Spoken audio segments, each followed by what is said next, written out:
इस सेक्शन हम लोग यूनिट 3 को कवर कर रहे हैं। इसमें हमारा सिलेबस में रोटेटिंग फ्रेम ऑफ रेफरेंस। तो लास्ट वीडियो लेक्चर में हमने पढ़ा था inertial and non inertial frame of reference. तो रोटेटिंग फ्रेम ऑफ रेफरेंस एक non inertial frame of reference है। तो सबसे पहले तो फ्रेम ऑफ रेफरेंस क्या है कि हम लोग किसी भी इवेंट को जिस जगह से ऑब्जर्व करते हैं तो उसको एक फ्रेम ऑफ रेफरेंस कहते हैं।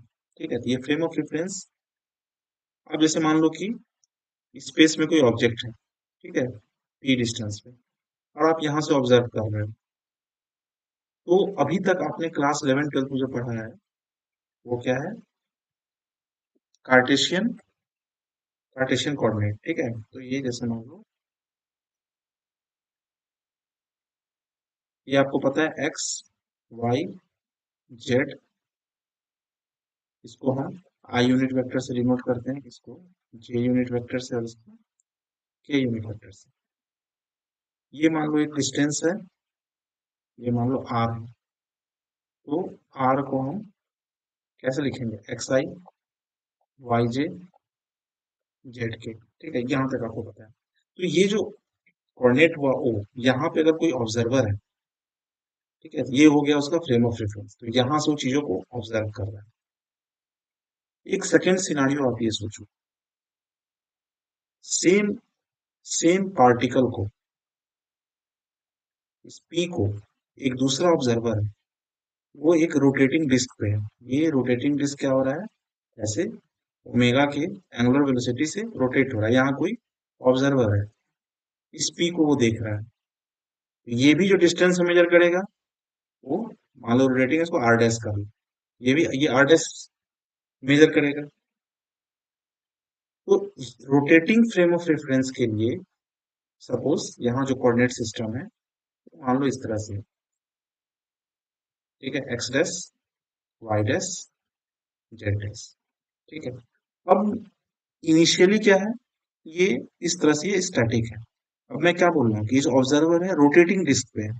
ये जो एक्सिस होगा क्या होगा? विद टाइम इस तरह से रोटेट होगा। ये जैसे जैसे डिस्क रोटेट होगा, यानी ये जो कोऑर्डिनेट सिस्टम है इसके ओरिजिन से जो फिक्स है, एक्स डैश वाई डैश, यहाँ पर है X dash Y dash Z dash, ये क्या होगा? ऐसे ऐसे रोटेट होना शुरू होगा विथ टाइम। और यहाँ पर क्या होगा? कार्टेशियन में ये क्या है? यानी एक ऑब्जर्वर क्या है? स्टैटिक है, और एक ऑब्जर्वर क्या है? रोटेटिंग फ्रेम ऑफ रेफरेंस में। तो तुम एज्यूम करो कि ये दोनों initially at time t equal to 0 पे ये दोनों क्या है? कोइंसाइड कर रहा है। मतलब ये तुम्हारा एक्स वाई जेड है टाइम t इक्वल टू 0 पे, और रोटेटिंग का भी क्या है? एक्स डैश है, वाई डैश है, और जेड डैश है at time t equal to 0।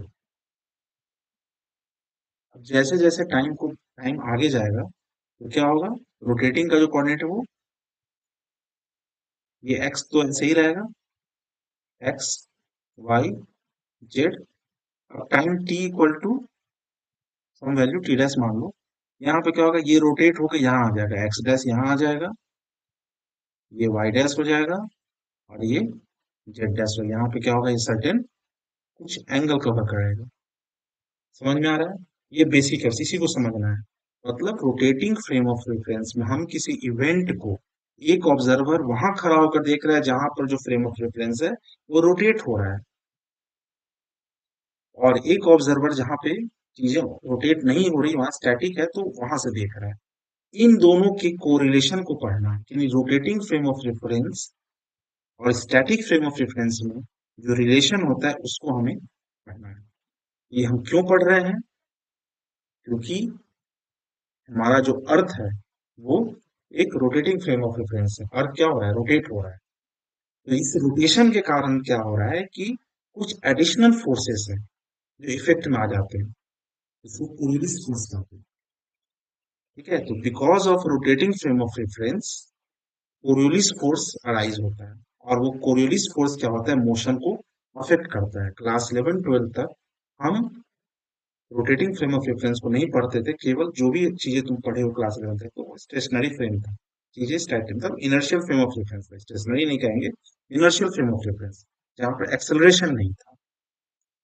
ठीक है। रोटेटिंग फ्रेम क्या है? यहाँ पर एंगुलर एक्सीलरेशन है। तो जो मैंने तुम्हें समझाया है उसी को यहाँ पर वर्ड्स में, जैसे टाइम, ये एफ ओ आर क्या है? Frame of reference. तो at time T equal to zero पे क्या है? X Y Z fixed in space. और S dash frame of reference क्या है? Rotating frame of reference. उसके लिए देखो, रोटेटिंग के लिए हम लोग एक्स डैश, वाई डैश और जेड डैश कर रहे हैं। ठीक है। तो एस डैश क्या है? रोटेटिंग फ्रेम ऑफ रेफरेंस है, तो उसकी एंगुलर वेलोसिटी क्या है? ओमेगा। यानी ओमेगा से वो रोटेट हो रहा है with respect to what? S. अभी मैंने बताया, अभी जो ये पूरा मैंने समझाया था उसी को हम लोग अब डिटेल में, ये मैंने क्या बोला, ये क्या है? रोटेटिंग फ्रेम ऑफ रेफरेंस है। ठीक है। और रोटेटिंग फ्रेम ऑफ रेफरेंस कितने से रोटेट हो रहा है? एंगुलर वेलोसिटी क्या है? ओमेगा है, यानी omega equal to D theta by D T. ठीक है। तो at time T equal to zero पे क्या है? ये जो ये जो ये यहाँ पर है। ठीक है। At time at time T equal to zero पे ये जो ये जो पोर्शन है वो यहाँ पे है। जैसे जैसे टाइम बढ़ेगा यहाँ से ये रोटेट होना शुरू हुआ। किससे? एंगुलर वेलोसिटी ओमेगा से। ठीक है। इसी को हम लोग डराइव कर रहे हैं। Time T equal to zero their base vectors coincide कर रहा है। यूनिट वेक्टर आई जे के क्या है? Constant unit vector. ठीक है। और I dash Z dash K dash किसके लिए है? Unit vectors for rotating frame of reference. ठीक है। ये ध्यान रखना है। आई जे के जो तुम जानते हो अभी तक क्लास 11 ट्वेल्थ में पढ़े, वो एक्स वाई जेड के लिए हो गया। आई डैश जेड, ये जो फैक्टर है आई जे के, ये डैश लगा रहा है, ये यूनिट वेक्टर्स रोटेटिंग एक्सिस का है। रोटेटिंग एक्सिस का ये है। अब देखो, मैंने क्या बताया था? कोई इवेंट हो रहा है पी, उसका डिस्टेंस क्या था? ये था आर। तो आर को हम ऐसे लिख लिए, एक्स वाई जेड के टर्म में। ठीक है। और सेम आर को हम रोटेटिंग फ्रेम में कैसे लिखेंगे? X dash, Y dash, Y dash. Axis क्या हो रहा है बताया मैंने? रोटेटिंग फ्रेम ऑफ रेफरेंस में जो एक्सेस है वो X dash, Y dash, Z dash है। Unit vectors I dash, J dash, K dash. This is for rotating, rotating F O R. ये तुम्हारा कांस्टेंट या स्टैटिक जो बोलना है वो है। ठीक है। तो ये जो स्पेस में जो आर की जो वैल्यू है, ठीक है, पहले हमने स्टैटिक फ्रेम ऑफ रेफरेंस से निकाला, दूसरा हमने रोटेटिंग फ्रेम ऑफ रेफरेंस से। ठीक है। ये ठीक है।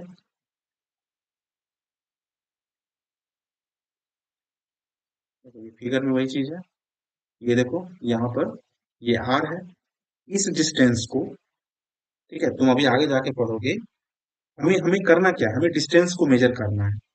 अभी तक तुम्हें बस पता था, एक कार्टेशियन पता होगा एक्स वाई जेड, और दूसरा पोलर कोऑर्डिनेट पता होगा जिसमें आर थीटा दो ही तुम्हें पता होगा, फाइव भी आता है।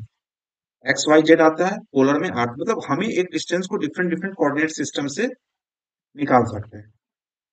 तो ओरिजिन है, और ओरिजिन से जो हम इवेंट का डिस्टेंस निकाल रहे हैं, तो उस इस आर को हमने दो दो फ्रेम ऑफ रेफरेंस से मेजर किया, एक रोटेटिंग से और एक स्टैटिक। आर जो अभी हमने पहले जो निकाला था। अभी आगे हम लोग डेरिवेशन करेंगे और समझ में आएगा क्या करना है। ये अर्थ का है, कुछ नहीं, अर्थ एक रोटेटिंग फ्रेम ऑफ रेफरेंस, बस वही बता रहे हैं। अब यहाँ देखो, ये कोरिलेशन है जो मैंने अभी समझाया है, उसी का फिगर है। इनर्शियल फ्रेम ऑफ रेफरेंस ये ग्रीन वाला हो गया, ये धीरे धीरे क्या रोटेट होना शुरू हुआ। ये रोटेटिंग फ्रेम ऑफ रेफरेंस है। जेड एक्सिस यहाँ पे क्या है? कोइंसाइड कर रहा है, तो ये एंगुलर वेलोसिटी है। ठीक है। ये देखो, जैसे अर्थ के ऊपर हमारा लोकेशन है, ये हम ये जैसे ये जो डॉट है, यहाँ मान लो हम लोग हैं। ठीक है। तो ये एक्स वाई जेड, ये हो गया नॉर्थ पोल साउथ पोल, ये नॉर्दर्न हेमिस्फीयर अर्थ का, ये है आपका नॉर्दर्न हेमिस्फीयर, ये है सदर्न हेमिस्फीयर। ठीक है। पता ही होगा ना, ये इक्वेटर होता है। ठीक है। ये ये तुम्हारा अर्थ का ओरिजिन है, सेंटर है। तो कोई भी लोकेशन यहाँ पे मान लो हम कार्टेशियन सिस्टम को रख रहे हैं, एक्स वाई जेड।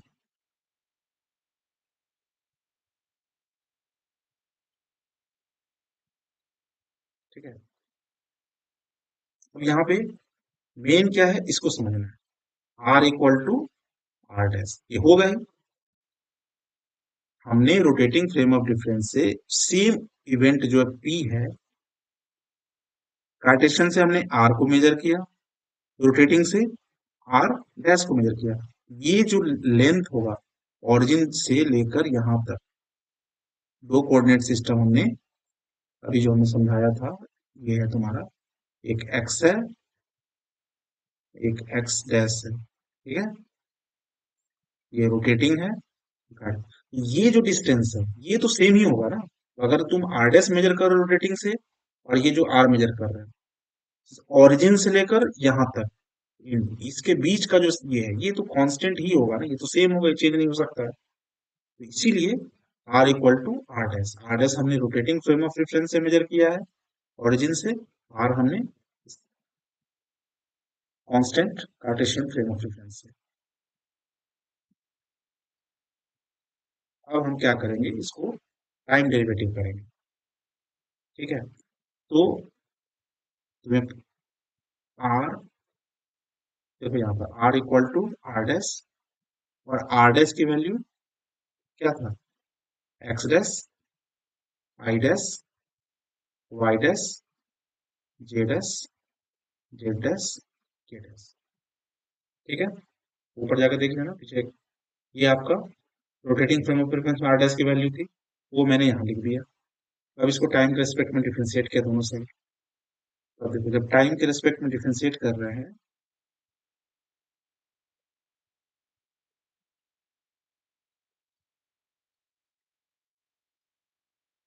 तो इस पर ऑपरेट हो रहा है पहले, ठीक है। एक्स, एक्स डैश पे ऑपरेट किए तो एक्स पे डॉट आ गया, वाई पे डॉट आ गया, ये एक्स डॉट क्या बता रहा है, एक्स डॉट सिंपली है D X by D T.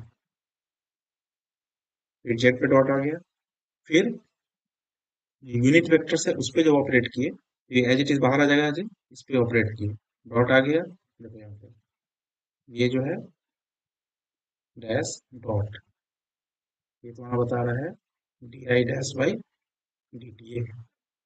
तो यहीं पर पूरे डेरिवेशन को ये ध्यान रखना है, R equal to R dash, ये सबसे इंपॉर्टेंट स्टेप्स है, हमेशा ध्यान रखो फिजिक्स में डेरिवेशंस के इंटरमीडिएट स्टेप्स को अच्छे से याद करना चाहिए।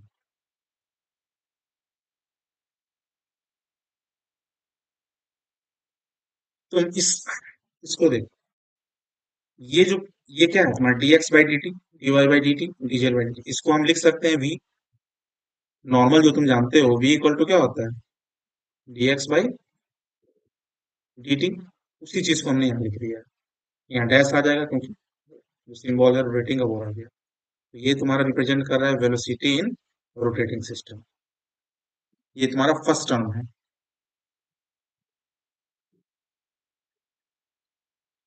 ठीक है। और ये रिलेशन तुम्हें पता है, v equal to omega cross R, normal तुम जानते हो क्लास 11 12 से। तो आई डैश जो है D I by D T, इसको भी हम लोग क्या लिख सकते हैं, ओमेगा क्रॉस आई डैश, ठीक है। यहीं से देखो यूनिट वेक्टर आर तुम्हारा डिस्टेंस है, यूनिट वेक्टर के केस में हमने इसको आर को आई से रिप्लेस कर दिया,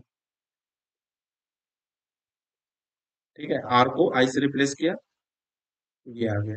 इसी तरह से हम लोग omega cross Z S, omega cross Z S, ठीक है। इस रिलेशन को ध्यान रखना है।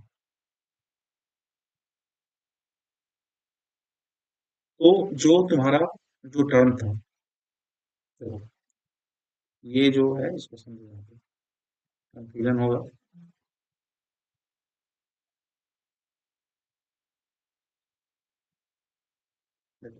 ये दो टर्म था, ठीक है। इस टर्म के लिए हमने निकाल दिया ये वैल्यू, ठीक है। और ये जो सेकेंड टर्म था इसमें देखो, जो ये जो आई, ये वैल्यू आई डॉट डैश, इसको हमने चेंज कर दिया ओमेगा क्रॉस, ये वैल्यू क्या है, ये value basically D I dash by D T है। इसी को हमने चेंज किया है नीचे ये देखो, ये है ना, इस वैल्यू को यूज करेंगे, यानी एक तो ये इसको यूज करेंगे और एक ऊपर जो निकाले, इन दोनों को हम लोग जो ऊपर का जो इक्वेशन है उसमें डाल देंगे, तो जो हमारा रिलेशन बन जाएगा ये बन जाएगा।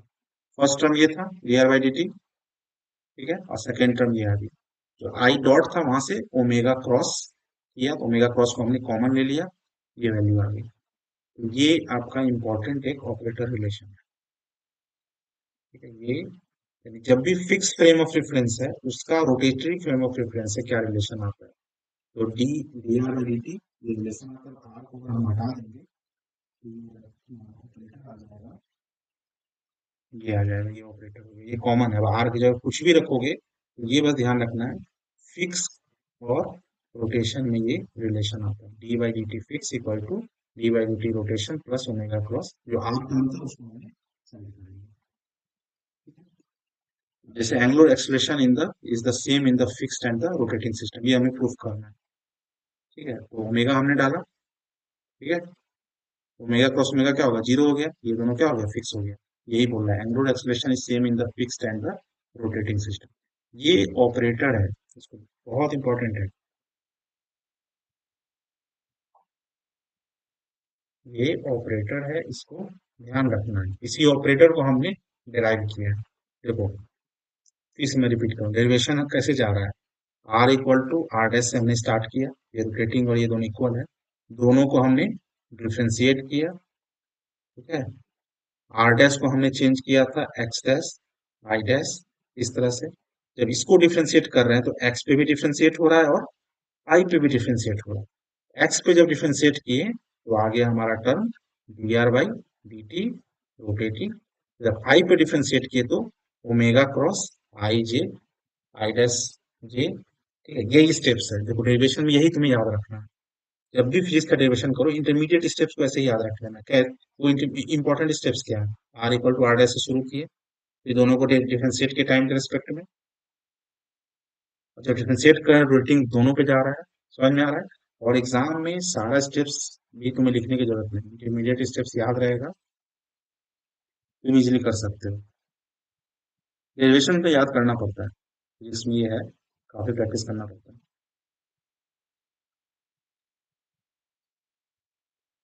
ठीक है। अब देखो सेम जो ऑपरेटर है, ध्यान है मैंने क्या बोला था, वो ऑपरेटर है, उसमें तुम कुछ भी डालो। अब हम क्या डाल रहे हैं, वेलोसिटी डाल रहे हैं, वेलोसिटी फिक्स वी फिक्स हमने डाल दिया उस ऑपरेटर में, तो क्या आ गया, V fix equal to V rotation plus omega cross,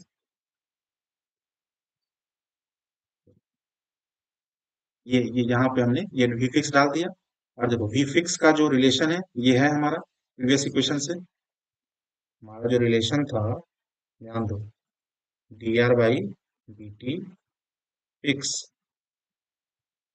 D R by D T, ऊपर का जो इक्वेशन थे rotation plus omega cross R, ये हम निकाले थे, ये क्या है, ये वी फिक्स ही तो है, V fix equal to V rotation plus omega cross R, इसी वैल्यू को यहाँ लिख रहे हैं, ये वही है, ऊपर जो हम निकाला था वहीं से आया। अब इस वैल्यू को हम वी फिक्स में डालेंगे, V rotation plus omega cross R, ठीक है, देख रहे हैं, इस वैल्यू को इसमें डालेंगे, यहाँ भी डालेंगे वी फिक्स की जगह, सॉल्व करेंगे तो तुम्हारी जो वैल्यू आएगी वो ये आएगी, ठीक है, यही है, तो सॉल्व करोगे यही आएगी तुम, ठीक है। अब इसमें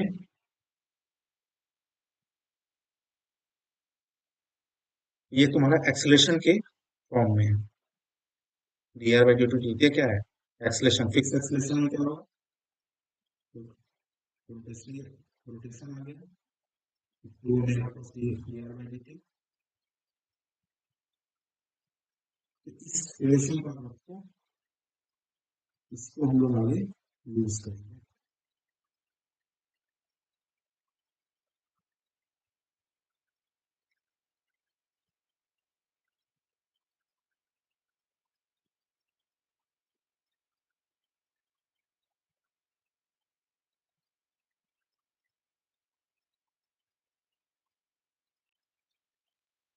ठीक है, ये हमारा डेरिवेशन आया है। अब इसमें देखो ये जो टर्म है ये जीरो हो गया, क्यों? ओमेगा जो है वो कांस्टेंट है, तो D omega by D T क्या हो जाएगा? जीरो। हम लोग एज्यूम कर रहे हैं कोई भी एंगुलर ऑक्सीलेशन नहीं है, ओमेगा कांस्टेंट है।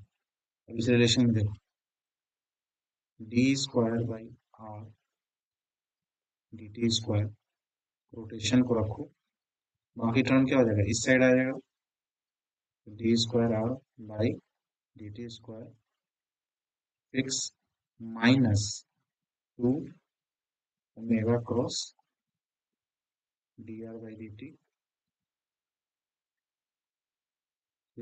Minus omega cross are.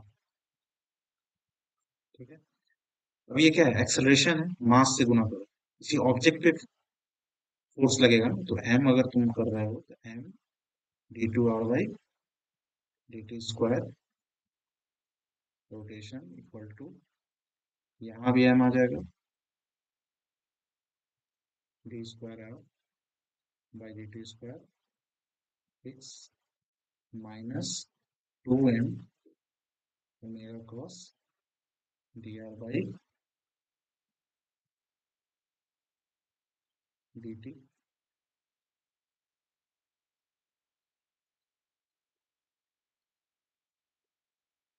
Rotation minus M omega cross are.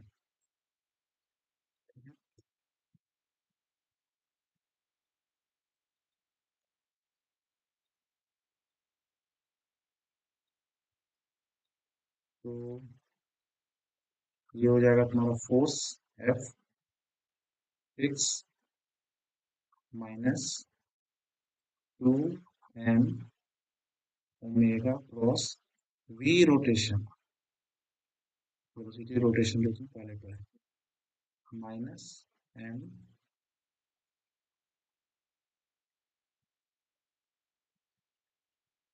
M omega cross R.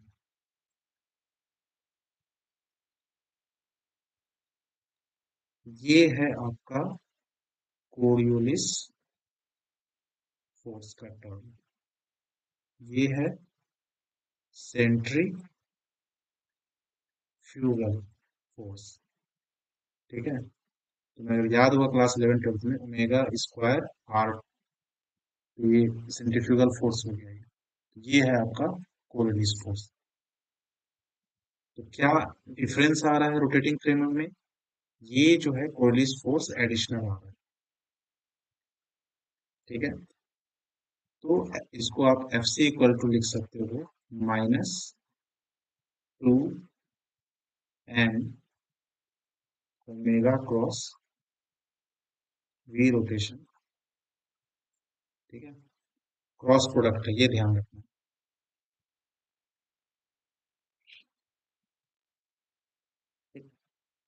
तो इसको डेफिनेशंस में आएगा, सिंपली क्या है, इट इज अ फिक्सियस फोर्स, कुछ इंपॉर्टेंट वर्ड याद रखना।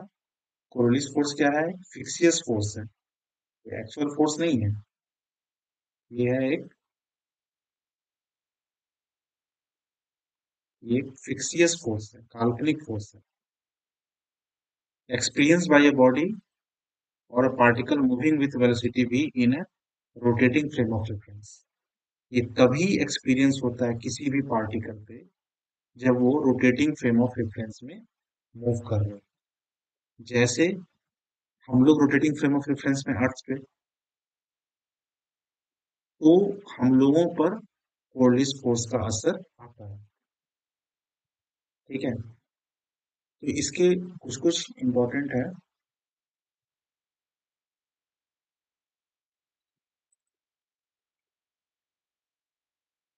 जैसे देखो इस टर्म से ही तुम समझो, एफ सी क्या है, F C is perpendicular to the plane of omega and V rotation. ठीक है, और ये फिक्सियस फोर्स है, ये कब आता है, during the rotating frame of reference, तभी आता है। ठीक है, अब इसके इफेक्ट को देख लो, कुछ इंपॉर्टेंट इफेक्ट है। जैसे कोरोलिस फोर्स के कारण,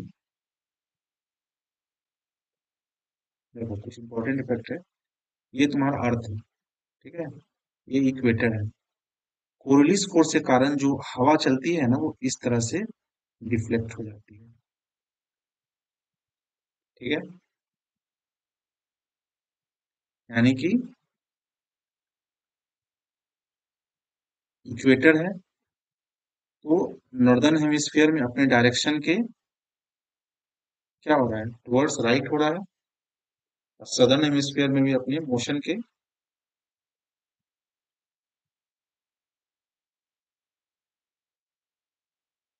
ठीक है, ये डायरेक्शन है। यानी कि इसको इसको जाना चाहिए था ऐसे सीधा, लेकिन ये इधर डेविएट हो जा रहा है। इसको भी, इस सदर्न हेमिस्फीयर में भी हवा को ऐसे जाना चाहिए था, लेकिन ये इधर डेविएट हो जा रहा है। दूसरा फिर क्या है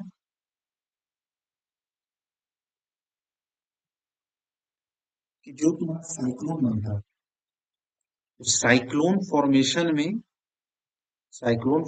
में कोरियोलिस फोर्स का रोल होता है। डिटेल में नहीं बता रहा हूँ, डिटेल में अगर है, जैसे एंटी क्लॉकवाइज जो डायरेक्शन होता है, एक बहुत अच्छा कीवर्ड था, ANC, यानी एंटी क्लॉकवाइज नॉर्दर्न हेमिस्फीयर में साइक्लोन का होता है। ANC, इस पे याद रखो, इसी का अपोजिट हो जाता है सदर्न हेमिस्फीयर में।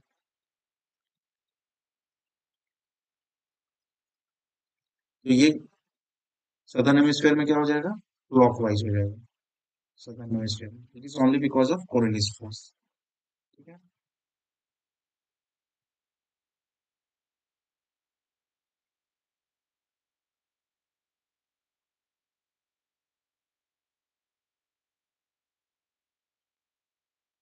तो नॉर्दर्न हेमिस्फीयर में क्या हो रहा है, विंड का जो डिफ्लेक्शन है टुवर्ड्स राइट हो रहा है नॉर्दर्न हेमिस्फीयर में। क्यों हो रहा है, बिकॉज ऑफ कोरियोलिस फोर्स।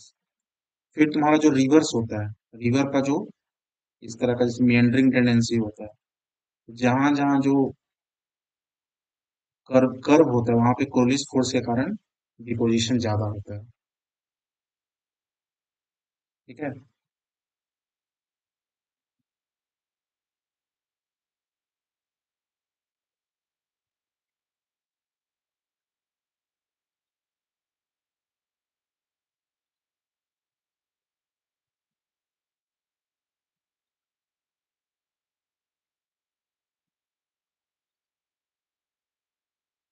तो ये सब कुछ इम्पोर्टेंट, और उसके अलावा दो तीन डेरिवेशन है जो हम देख लेते हैं। तो तुम्हें सबसे इम्पोर्टेंट क्या है, फॉर्मूला को याद रखना है, कोरोलिस फोर्स क्यों आ रहा है, बिकॉज ऑफ रोटेशन ऑफ अर्थ। और कोरोलिस फोर्स से तुम्हारे नॉर्दर्न हेमिस्फीयर में जो ट्रेड विंड्स होते हैं, उसका डायरेक्शन को देख लो, टुवर्ड्स राइट रिफ्लेक्ट होते हैं। फिर तुम्हारा साइक्लोन जो होता है एंटी क्लॉकवाइज, ANC, यानी नॉर्दर्न हेमिस्फीयर में साइक्लोन एंटी क्लॉकवाइज और सदर्न हेमिस्फीयर में क्लॉकवाइज। और रिवर का क्या होता है, एंटी टेंडेंसी में कोरियोलिस फोर्स का रोल आता है, जिसको वेस्ट बैंक में रिवर का डिपोजिशन ज्यादा होता है। अब हमें कुछ डेरिवेशंस निकालने हैं, डायरेक्ट क्वेश्चन से पूछा। फर्स्ट डेरिवेशन क्या है, deviation in the path of free falling body. ठीक है, फर्स्ट डेरिवेशन, जैसे मान लो कोई एक ऑब्जेक्ट है, ये मान लो अर्थ है, ठीक है। ऊपर से कोई ऑब्जेक्ट इस तरह से गिर रहा है, इसको गिरना चाहिए यहाँ पर, लेकिन बिकॉज ऑफ अर्थ का क्या हो रहा है, रोटेशन हो रहा है, रोटेशन के कारण कोलिस फोर्स है, ये जो ऑब्जेक्ट है वो सीधा ना गिर के डेविएट हो जाता है। उसी को हम लोग ड्राइव करेंगे कि कितना डेविएशन होता है, क्या होता है। तो इम्पोर्टेंट चीज क्या है, इसको याद रखना है, कोई ऊपर से जैसे नीचे की तरफ ऑब्जेक्ट है, ये क्या हो रहा है, जेड एक्सिस। तो जेड एक्सिस है, सिंस नीचे की तरफ आ रहा है, इसलिए यहाँ पे क्या हो रहा है, हम लोग नेगेटिव साइन ले रहे हैं। डैश क्यों आ रहा है, क्योंकि हम लोग रोटेटिंग फ्रेम ऑफ रेफरेंस यानी अर्थ से इन चीजों को देख रहे हैं।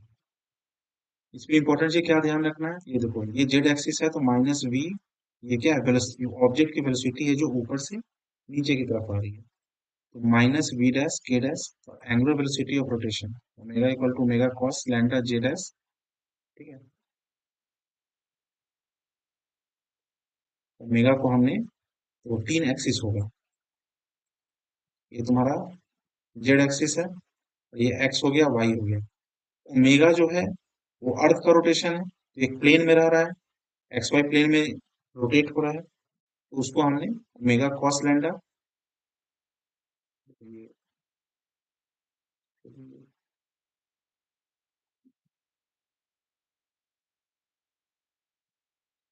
इसमें देखो ऐसा है, इस टाइप का आता है,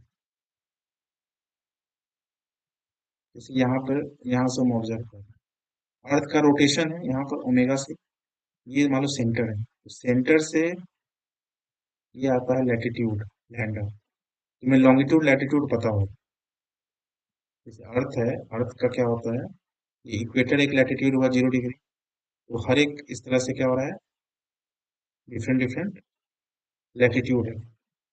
तो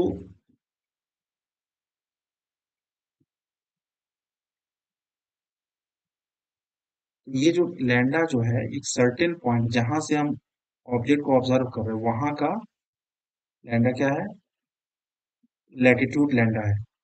ठीक है, तो वहां पे जो ओमेगा है उसको हमने दो कंपोनेंट, जे यानी वाई एक्सिस एंड एक तुम्हारा के एक्सिस। ठीक है, तो omega cos lambda J dash, omega sine lambda के डैश। ठीक है, तो अभी एग्जाम पर्पस में इन चीजों को इतना भी समझ लो कि ये अगर ओमेगा है, ओमेगा का जो प्लेन है वो प्लेन है तुम्हारा वाई जेड प्लेन। ठीक है, तो वाई जेड प्लेन है, तो जे डैश के डैश, तो ओमेगा कॉस लैम्डा उसका दो कंपोनेंट हमने लिख रहा है, एक तुम्हारा वाई एक्सिस के अराउंड, एक तुम्हारा जेड एक्सिस के अराउंड। ठीक है, तुम्हें बस ध्यान क्या रखना है, इस डेरिवेशन के लिए तुमको इसको याद रखना है, इस टर्म को, ये वाई जेड प्लेन में, और वेलोसिटी तुम्हारा, ये तो इसमें कोई कंफ्यूजन नहीं है, ये जेड एक्सिस से आ रहा है। ठीक है, के डायरेक्शन। क्रॉस प्रोडक्ट में बताया था मैंने, मैट्रिक्स फॉर्म में लिखते हैं, तो आई जे के, जे में तुम्हारा omega cos delta, omega sine delta, के में जीरो जीरो माइनस बी, इसको सॉल्व कर दिया। जैसे सॉल्व करोगे तुम्हारा क्या आ रहा है, आई टर्म आ रहा है, इट मींस कोरिलेटिव फोर्स का डायरेक्शन है वो क्या है, टुवर्ड्स ईस्ट।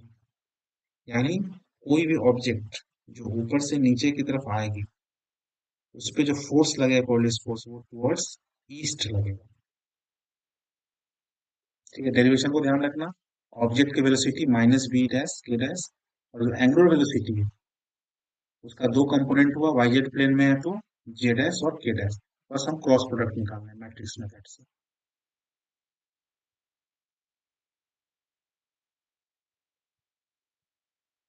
अब इसका हम, इसकी जरूरत भी नहीं है, फिर भी देखो इक्वेशन ऑफ मोशन अगर निकालना चाहे तो सिंपली फोर्स है, इसको तुम D two X by D T square कर सकते हो।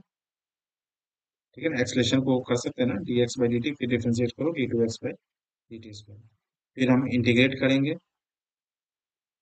Time T equal to zero से पार्टिकल को ड्रॉप किया गया, time T equal to zero पे, तो न्यूटन स्पीड ऑफ मोशन तुम्हें पता होगा, क्लास 9 से स्टार्ट होता है, तो वहां पर आ गया V S equal to G T. ठीक है, तो बस उसको हमने डाला, इंटीग्रेट कर दिया,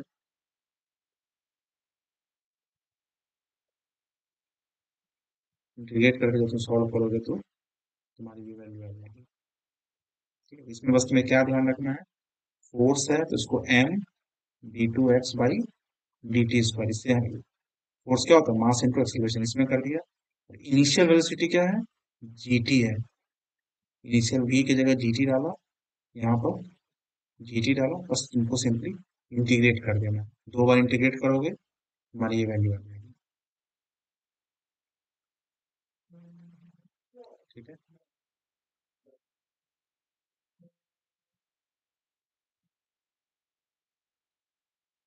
ये तुम्हारा डेरिवेशन हो गया, falling body at latitude lambda due to rotation of earth, क्या होगा, ईस्टवर्ड डायरेक्शन में उसका, यानी कि कोई ऑब्जेक्ट सीधा ना गिर के थोड़ा सा डेविएट होके ईस्ट की तरफ चला जाएगा, बिकॉज ऑफ कोरियोलिस फोर्स सीधा न गिरकर अर्थ पर, ये थोड़ा सा ईस्ट की तरफ चला जाएगा। ये तुम्हारा ईस्ट है, वेस्ट है, यहाँ ना गिर के थोड़ा ईस्ट की तरफ गेट हो जाएगा।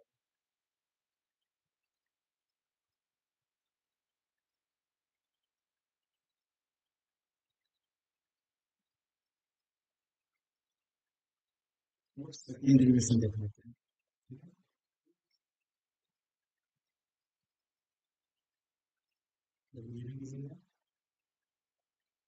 कोई ऑब्जेक्ट अगर हॉरिजॉन्टली मूव कर रहा है, यानी ये अगर अर्थ है, अर्थ पे कोई ऑब्जेक्ट मूव कर रहा है, ये कंपोनेंट होगा जी, ठीक है। एंगुलर वेलोसिटी का याद रखना, वाईजेड प्लेन में है as it is, Coriolis force निकालना। इससे पहले हमने जो पढ़ा था वो ऊपर से नीचे गिर रहा था, तो उसमें केवल जेड कंपोनेंट था। अब हम लोग क्या निकाल रहे हैं, कोई ऐसा ऑब्जेक्ट जो अर्थ पर मूव हो रहा है। तो अर्थ पर मूव होगा, क्या होगा, एक्स वाई प्लेन होगा ना, एक्स वाई प्लेन में मूव करेगा अर्थ पे। वो ऑब्जेक्ट एक्स वाई प्लेन में मूव करेगा तो उसका दो कंपोनेंट होगा, I and J, V X and V Y. तो angular velocity of earth omega cos lambda, इस एज इट इज देखो, वाईजेड प्लेन है तो इसका कोलिस फोर्स निकालना है, F C. Same formula, omega का दो कंपोनेंट है, जे एन के, वेलोसिटी का दो कंपोनेंट है, एक्स एंड वाई। इसको सॉल्व करोगे, ये दो कंपोनेंट आ गया, ओरिजेंटल एंड, तो एक्सलेशन का क्या, ये हॉरिजॉन्टल कंपोनेंट हुआ, ये वर्टिकल कंपोनेंट।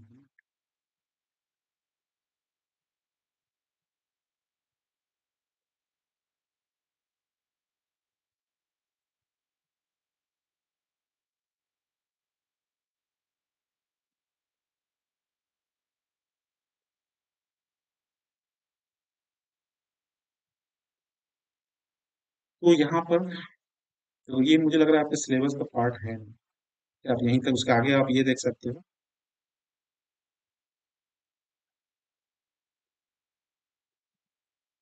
हमने जो इसका जो हॉरिजॉन्टल एंड वर्टिकल कंपोनेंट, दो कंपोनेंट निकाला, और horizontal component dot product velocity निकाला, तो ये जीरो आ जा रहा है।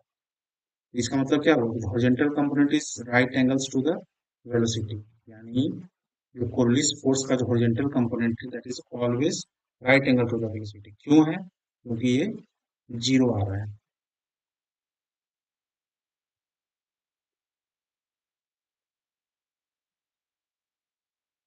यही बोला है, ये चीज at right angles to the velocity.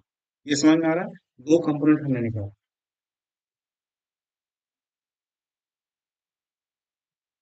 A H and,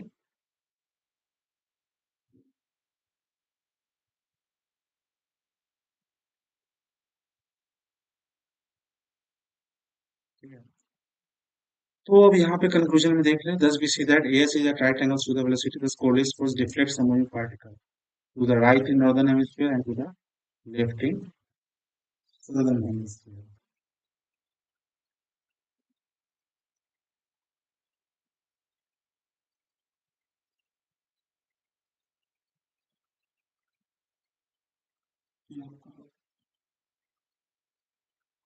और डेरिवेशन है, इसलिए शायद सिलेबस में नहीं है, फिर भी मैं आपको दूसरी बता दे रहा हूँ। जो कैरेक्टरिस्टिक जी की जो वैल्यू होती है,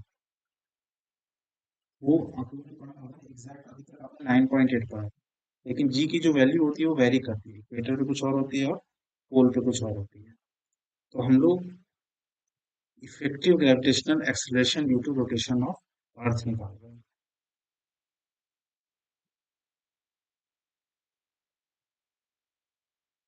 ठीक है। इसको अभी, ये लास्ट डेरिवेशन है रोटेशनल में, effective gravitational acceleration due to rotation of earth. Possible derivation है, बस देखो अभी तक आपने जितना भी डेरिवेशन पढ़ा, बस कुछ चीज को बस आप ध्यान रखो। जैसे ये अर्थ है, ओमेगा जो है वो वाई एंड जेड प्लेन पे है, ओमेगा। कोई भी ऑब्जेक्ट है ऊपर से गिर रही है तो वो हमेशा जेड एक्सिस में, यानी के यूनिट वेक्टर है, ठीक है। तो अब यहाँ पर देखो, कोई अगर ऑब्जेक्ट है, ये मान लो सेंटर है, सेंटर से ये डिस्टेंस है मान लो r, तो इसका पोजीशन वेक्टर जो है इस ऑब्जेक्ट का वो क्या होगा, ये एक्सिस की तरफ होगा। ठीक है, क्यों, स्टार्टिंग में वीडियो के स्टार्टिंग में देखो, जो हमने एक्सिस ड्रॉ किया था वो इस टाइप का था।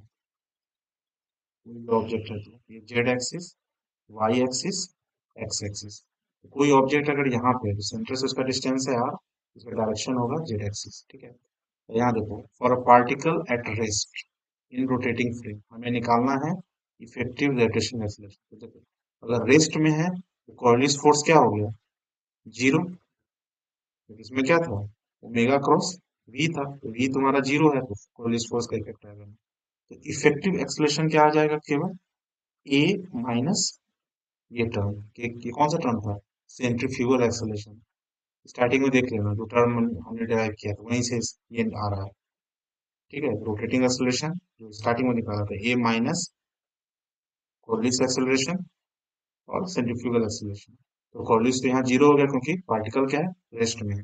अब बिल्कुल आसान है, यहाँ देखो आर की वैल्यू, आर के डायरेक्शन रहेगा, ओमेगा मैंने क्या बोला है, वाई एंड जेड प्लेन। ठीक है, लैम्डा तुम्हारा यहाँ से लैटिट्यूड तुम्हारा, अगर लैम्डा ले लिया, सेम चल रहा है जो हमने पहले डेरिवेशन किया है। ओमेगा, तो ओमेगा की वैल्यू याद रखो, जे एन के टर्म में आर आर की। ठीक है, अब हमें क्या निकालना है, ओमेगा क्रॉस आर। तो पहले निकालो ओमेगा क्रॉस आर, तो मैट्रिक्स फॉर्म में हमने लिख दिया, इसकी वैल्यू आ गई ओमेगा आर कॉस लैम्डा आई। अब हमें क्या निकालना है, ओमेगा क्रॉस आर। ठीक है, तो ओमेगा क्रॉस की वैल्यू ये है, ये केवल क्या आएगी, आई में आएगी, और ओमेगा की वैल्यू क्या है, जे एन के, तो omega cos lambda, omega sine lambda. ठीक है, बाकी जीरो जीरो, इसको सॉल्व करो, ये वैल्यू आ गई। इसमें तुम्हारा क्या है, तो यहाँ देखो, ये जे है और ये के है, जे टर्म एंड के टर्म। तो हमने सेंट्रीफ्यूगल एक्सीलरेशन का जो टर्म है वो निकाल लिया। अब इफेक्टिव एक्सीलरेशन क्या था, ठीक है, ए डैश क्या था, ए माइनस, यही था ना, ए इक्वल टू क्या था, ए माइनस ओमेगा क्रॉस हाँ, ए की वैल्यू यहाँ क्या आ जाएगी, माइनस जी के, अपोजिट डायरेक्शन है ना, जी डाउनवर्ड है, आर आर अपवर्ड है, इसलिए यहाँ पर माइनस साइन आ रहा है। बाकी एज इट इज, यहाँ माइनस है तो ये माइनस हो गया, ये माइनस है तो यहाँ प्लस हो गया। ये हो गया G effective in vector terms, J and K terms में। अब हमें इसका मैग्नीट्यूड अगर निकालना है, पता होगा तुम्हें, एक्स आई प्लस एक्स जे प्लस वाई के अगर है, मैग्नीट्यूड सिंपली क्या होता है, हम्म, पता ही होगा ना, ए आई प्लस बी जे, इसका magnitude A square plus B square square root, वही किया हमने, स्क्वायर किया दोनों को, स्क्वायर रूट ले लिया, ये इफेक्टिव एक्सीलरेशन हो गया। अब हम इसको एक्सपेंड करेंगे, और जो ओमेगा फोर वाली टर्म्स है, सिंस ओमेगा की वैल्यू क्या है, 0.000 समथिंग, इसको उसके लिए four power, omega four terms almost negligible हो जाएगा। ओमेगा ऑलरेडी जीरो की वैल्यू है, उस पर भी चार फोर्थ पावर, उसको हमने नेग्लेक्ट कर दिया, ये वैल्यू आ गई इफेक्टिव। ठीक है, आप यहाँ तक भी एग्जाम में छोड़ सकते हो, कोई गलत नहीं। अगर इसको हम आगे प्रोसीड करेंगे, जी को हमने कॉमन ले लिया, जी को कॉमन लिया तो वन माइनस ये टर्म में आ गया। ठीक है, जी को अंदर लिया तो G minus omega square cos square, ये आपकी वैल्यू आ गई इफेक्टिव जी। लैम्डा क्या है, लैटिट्यूड है, तो तुम्हें दो केसेस बस देख लो। इक्वेटर पे क्या होता है, लैटिट्यूड जीरो होता है, लैम्डा जीरो करो तो G minus omega square R, minimum value of G है। और पोल पे लैम्डा क्या होगा, लैटिट्यूड 90, तो तुम्हारा पोल पे क्या होता है, जी मैक्सिमम होता है, जो तुम्हें पता होगा। तो जी की जो वेरिएशन है वो क्या हो गई, इक्वेटर पे, ये तुम्हारा इक्वेटर है, इक्वेटर पे जी मिनिमम है, और पोल यहाँ पर है तो जी मैक्सिमम। ठीक है।